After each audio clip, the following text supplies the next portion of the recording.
Juges, chapitre 15. Quelque temps après, à l'époque de la moisson des blés, Samson alla voir sa femme et lui porta un chevreau. Il dit, « Je veux entrer vers ma femme dans sa chambre. » Mais le père de sa femme ne lui permit pas d'entrer.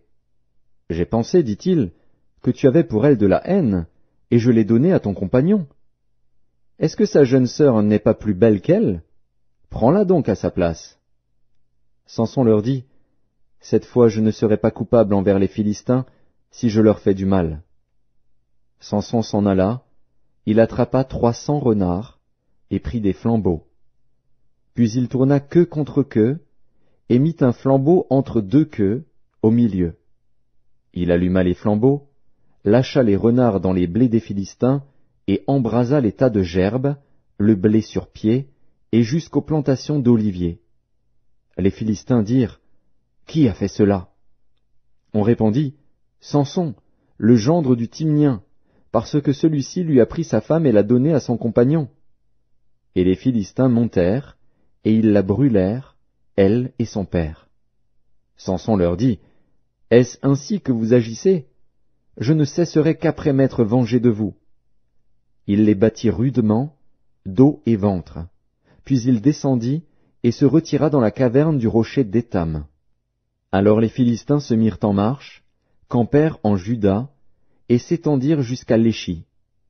Les hommes de Juda dirent, « Pourquoi êtes-vous montés contre nous ?» Ils répondirent, « Nous sommes montés pour lier Samson, afin de le traiter comme il nous a traités. » Sur quoi 3000 hommes de Juda descendirent à la caverne du rocher d'Étam, et dirent à Samson, « Ne sais-tu pas que les Philistins dominent sur nous? Que nous as-tu donc fait ?»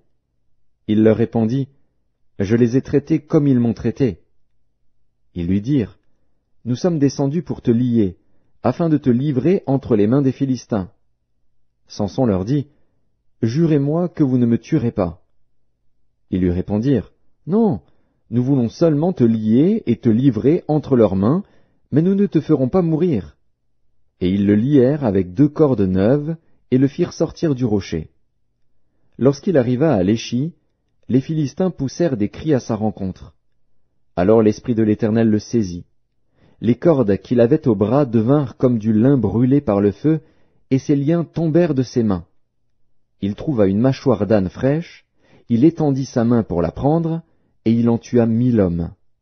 Et Samson dit, « Avec une mâchoire d'âne, un monceau, 2 monceaux. Avec une mâchoire d'âne, j'ai tué 1000 hommes. » Quand il eut achevé de parler, il jeta de sa main la mâchoire. Et l'on appela ce lieu Ramath-Léchi. Pressé par la soif, il invoqua l'Éternel et dit, « C'est toi qui as permis par la main de ton serviteur cette grande délivrance. Et maintenant mourrai-je de soif, et tomberai-je entre les mains des incirconcis ?» Dieu fendit la cavité du rocher qui est à Léchi, et il en sortit de l'eau. Samson but, son esprit se ranima, et il reprit vie. C'est de là qu'on a appelé cette source En-Akkoré. Elle existe encore aujourd'hui à Léchi. Samson fut juge en Israël, au temps des Philistins, pendant 20 ans.